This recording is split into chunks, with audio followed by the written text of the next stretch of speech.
দিনাজপুরে পুষ্টিগুণ সমৃদ্ধ এবং পরিবেশ বান্ধব সজিনা বাণিজ্যিকভাবে রোপণ করছেন কৃষক। স্থানীয় চাহিদা পূরণের পাশাপাশি দেশের অন্যান্য স্থানে এবং বিদেশে রপ্তানি করে লাভবান হওয়ার স্বপ্ন দেখছেন তারা। স্থানীয় কৃষি সম্প্রসারণ অধিদপ্তরের পক্ষ থেকে চলতি মৌসুমে রেললাইন, রাস্তার ধার সহ বিভিন্ন পতিত জায়গায় ব্যাপক সজিনা গাছ রোপণ করা হয়েছে। দিনাজপুর প্রতিনিধি ফখরুল হাসান পলাশের তথ্যচিত্র ডেস্ক রিপোর্ট। এই দৃশ্য দেখে মনে হতে পারে কোনো সংঘর্ষের প্রস্তুতি চলছে, তবে ব্যাপারটা একদমই ভিন্ন। অব্যবহৃত রাস্তার দুই ধার, পতিত জমি সহ বিভিন্ন জায়গায় সজিনা গাছের কাটিং রোপণ করছেন গ্রামবাসীরা। সজিনা গাছের কোনো পরিচর্যার প্রয়োজন হয় না, তাই এটি বাণিজ্যিকভাবে বেশ লাভজনক।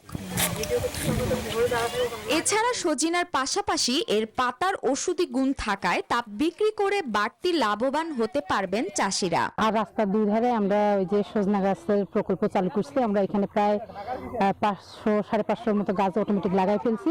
এগুলা যদি 2 বছর পর সেভাবে হয় তাহলে আমরা বাণিজ্যিকভাবে বাজারেও বিক্রি করতে পারবো, নিজের চাহিদাও পূরণ করতে পারবো। সজনা গাছের ডাল গাললেই সজনা হয়ে যায়, তেমন পরিচর্যাও করার লাগে না।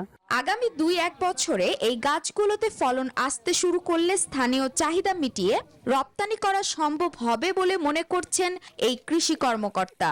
এটাকে যদি ভবিষ্যতে আরো নার্সিং করা যায়, এটাই এখন পর্যন্ত আমরা বলছি যে আসলে নিরাপদ খাদ্য। এটা যদি আমরা বড় আকারে করতে পারি তাহলে আমরা বাইরের বাজারে বিক্রি করে ভালো লাভবান হওয়ার সুযোগ রয়েছে। পরিবেশ বান্ধব গাছ ও সজিনা সুপার ফুড হওয়ায় এটি বেশি রোপণে চাষিদের উদ্বুদ্ধ করা হচ্ছে বলে জানান উপজেলা কৃষি কর্মকর্তা। সজিনা অত্যন্ত পুষ্টি সমৃদ্ধ একটি সবজি এবং অ্যান্টিঅক্সিডেন্ট সমৃদ্ধ একটি সবজি। সেই সাথে সজিনাতে রাসায়নিকের ব্যবহার একেবারে নাই বললেই চলে। খুব কম যত্নে হয়। একজন কৃষক সজিনা বিক্রি করে সহজেই লাভবান হতে পারে। কৃষি সম্প্রসারণ অধিদপ্তরের সহযোগিতায় দিনাজপুরের 13টি উপজেলায় একদিনে প্রায় 90,000 সজিনা কাটিং রোপণ করা হয়েছে। Desk report, news 24।